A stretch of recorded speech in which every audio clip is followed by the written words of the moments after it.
Shalom Bapak Ibu Saudara yang terkasih di dalam nama Tuhan Yesus Kristus. Senang sekali pada hari ini kita bisa kembali beribadah kepada Tuhan. Sekalipun kita beribadah di rumah kita masing-masing, tetapi saya percaya berkat Tuhan tetap sama bila kita beribadah dengan sungguh-sungguh di ibadah di rumah maupun di gedung gereja. Bapak Ibu Saudaraku yang terkasih, saya berdoa agar kita terus dalam perlindungan Tuhan, di dalam kasih sayang Tuhan.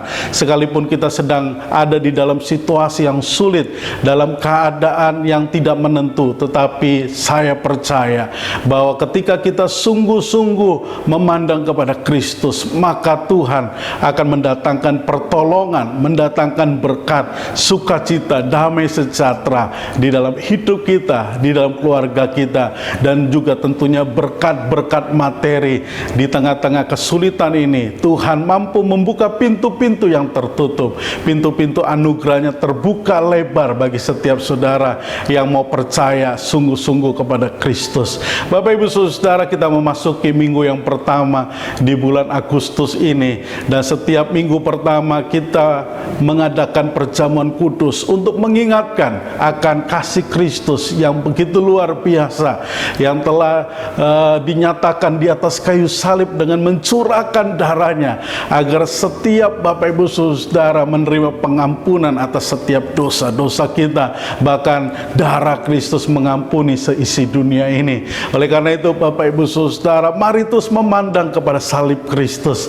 Mari kita terus mengingat akan kasih Kristus yang begitu besar, yang olehnya Bapak Ibu Saudara kita semua hari ini diselamatkan, dipulihkan, disembuhkan, diberkati, dan memperoleh jaminan hidupnya kekal kelak nanti di sorga. Puji Tuhan Bapak Ibu Saudara, pagi hari ini saya akan berbicara dengan judul Stay Focus on Jesus. Mari saya ajak kita membuka di dalam Alkitab kita, Ibrani pasal yang ke-12 ayat yang pertama sampai ayat yang ketiga.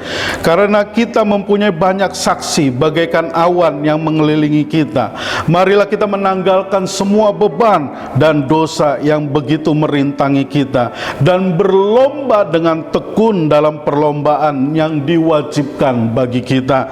Marilah kita melakukannya dengan mata yang tertuju kepada Yesus, yang memimpin kita dalam iman dan membawa kita itu kepada kesempurnaan, yang dengan mengabaikan kehinaan tekun memikul salib, ganti sukacita yang disediakan bagi Dia yang sekarang duduk di sebelah kanan takhta Allah. Ingatlah selalu akan Dia yang tekun menanggung bantahan yang sehebat itu terhadap dirinya dari pihak orang-orang berdosa, supaya jangan kamu menjadi lemah dan putus asa. Wow, luar biasa Bapak Ibu Saudara. Tuhan ingin Bapak Ibu Saudara tidak menjadi lemah dan putus asa. Hari ini kita melihat begitu banyak orang percaya yang menjadi lemah imannya, menjadi putus asa oleh karena kondisi saat ini yang sedang kita hadapi, kondisi yang tidak mudah. Ada beberapa di antara kita yang mungkin sedang sakit, ada di antara kita mungkin yang sedang menghadapi masalah finansial, ada yang sedang menghadapi masalah keluarga, dan itu membuat Bapak Ibu Saudara menjadi lemah, menjadi putus asa, menjadi kecewa. Tetapi pada hari ini Bapak Ibu Saudara, firman Allah mengingatkan kepada kita agar kita tidak menjadi lemah dan putus asa,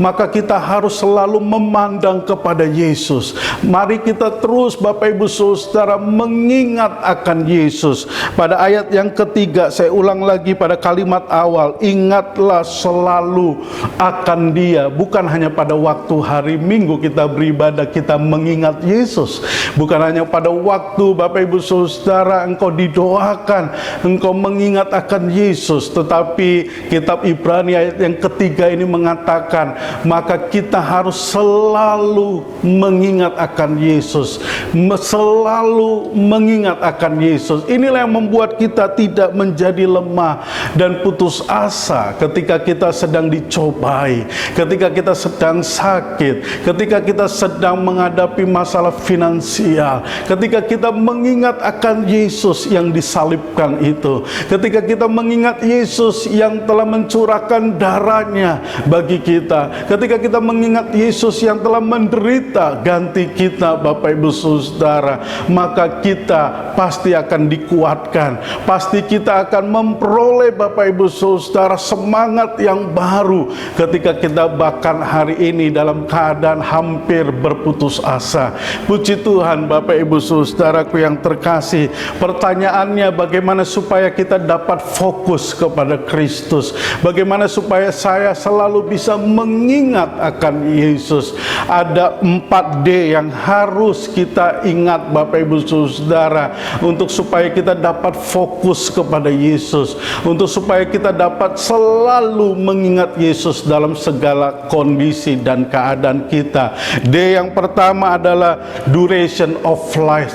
Bapak Ibu Saudara, singkatnya hidup kita.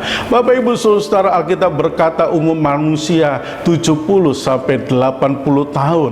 Itu artinya, Bapak Ibu Saudara, umur manusia begitu singkat di dalam dunia yang fana ini. Apalagi dengan adanya COVID-19, Bapak Ibu Saudara, ada begitu banyak orang yang usia masih sangat muda harus meninggal karena COVID. Itu memberitahukan kepada kita bahwa betapa singkatnya hidup kita di dalam dunia ini. Oleh karena itu, dengan kesadaran bahwa hidup ini singkat, Bapak Ibu Saudara, bahwa hidup kita tidak selama-lamanya di dalam dunia yang fana ini, itu artinya kita harus selalu mengingat Yesus. Kita harus selalu memandang kepada Kristus, Bapak Ibu Saudara. Jangan lagi saudara tidak peduli kepada Kristus. Jangan lagi saudara tidak lagi peduli untuk beribadah kepada Tuhan. Bapak Ibu Saudara, hidup kita begitu singkat. Kita tidak tahu berapa lama kita hidup di dalam dunia ini. Oleh karena kita tidak tahu berapa lama kita dapat bertahan di dalam dunia ini, betapa pentingnya kita mengingat selalu akan Yesus, sehingga ketika waktunya tiba, entah besok, entah minggu depan, entah beberapa tahun lagi, Bapak Ibu Saudara, kita didapati oleh Tuhan, kita tetap ada di dalam Kristus. Haleluya. D yang kedua, Bapak Ibu Saudara, destiny of life, tujuan hidup yang sesungguhnya.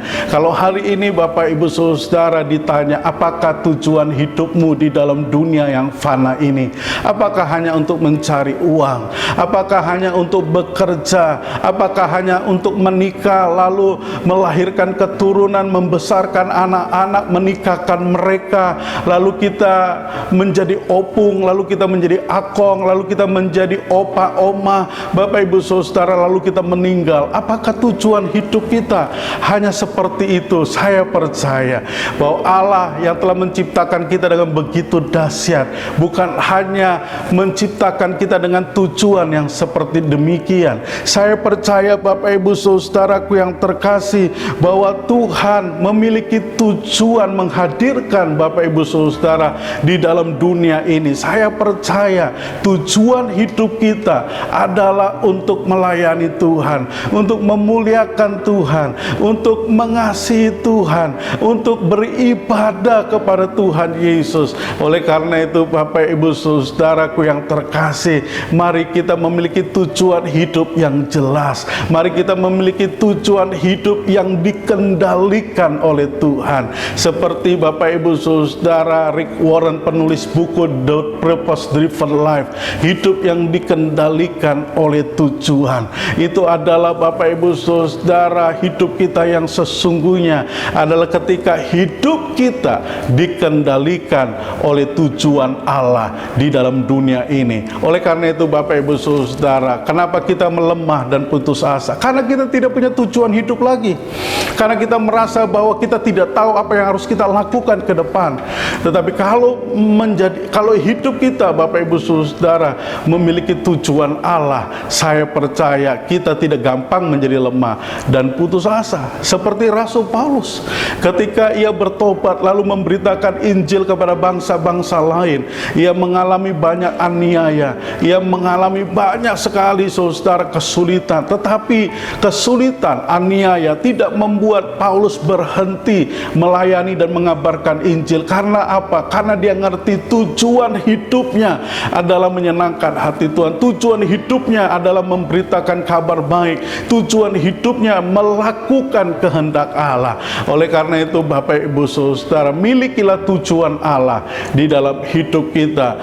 Haleluya. Dan D yang ketiga adalah decision in life, saudara.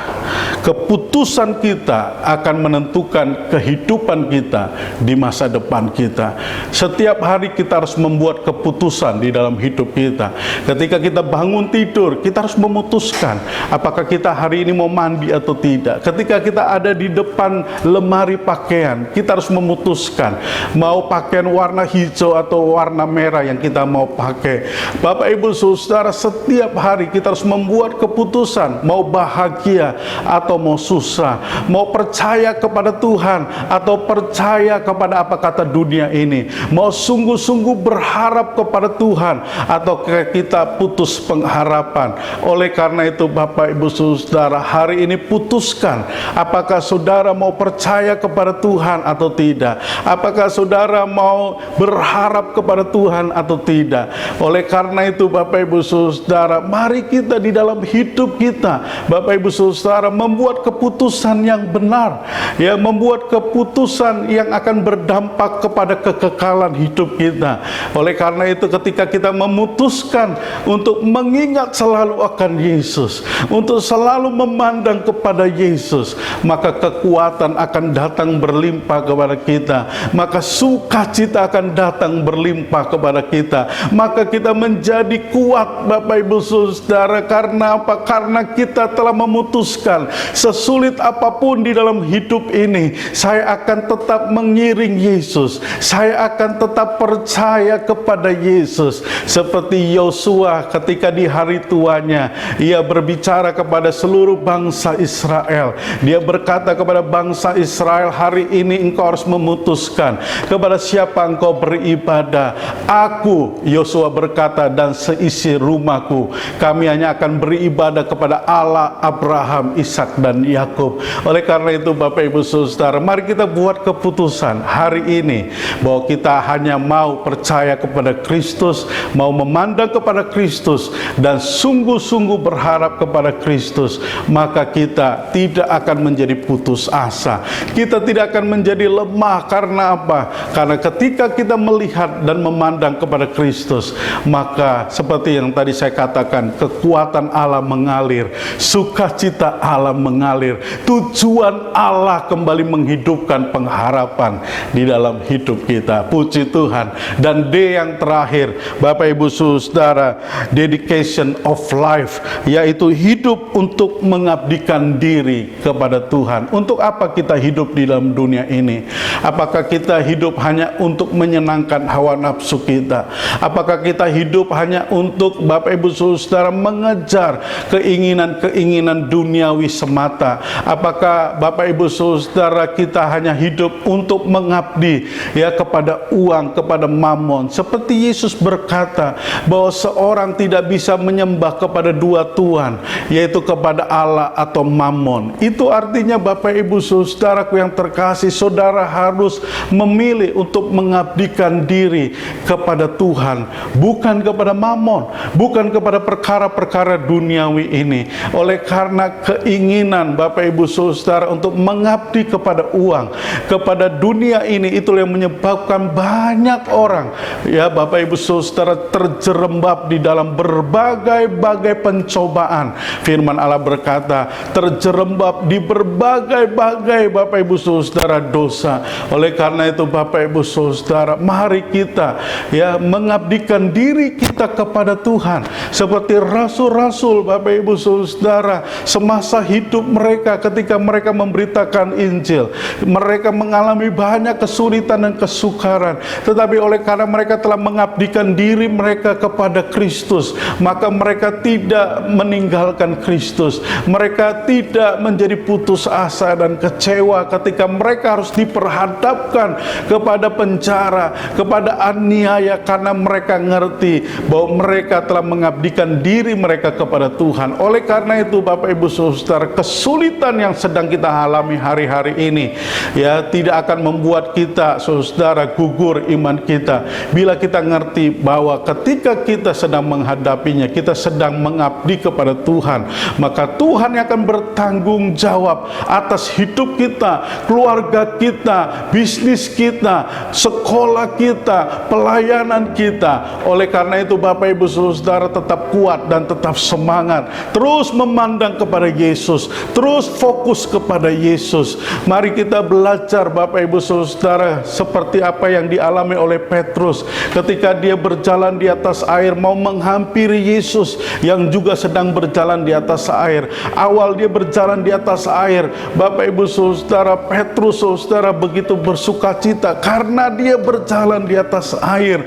Tetapi beberapa menit kemudian, beberapa saat kemudian, Petrus mulai tenggelam. Mengapa Petrus mulai tenggelam? Karena dia mulai beralih fokusnya dari Yesus yang berjalan di atas air kepada ombak yang besar, kepada angin yang besar, kepada teriakan teman-teman yang mungkin di belakang, yang mungkin membuat hati Petrus kecut. Mungkin saja teman-temannya berkata, "Petrus, cepat kembali naik ke perahu, nanti kamu pasti mati dan tenggelam." Itu bukan Yesus, itu hantu. Bapak Ibu Saudara, ketika mata Petrus mulai beralih dari Yesus yang berjalan di atas air kepada angin, kepada ombak, ya, kepada teriakan teman-temannya yang ada di dalam perahu, maka Petrus dia mulai ciut, dia mulai putus asa, dia mulai takut, dan itulah yang menyebabkan dia tenggelam. Bapak Ibu Saudaraku yang terkasih, ada begitu banyak berita-berita buruk yang kita dengar setiap hari. Ada begitu banyak hal-hal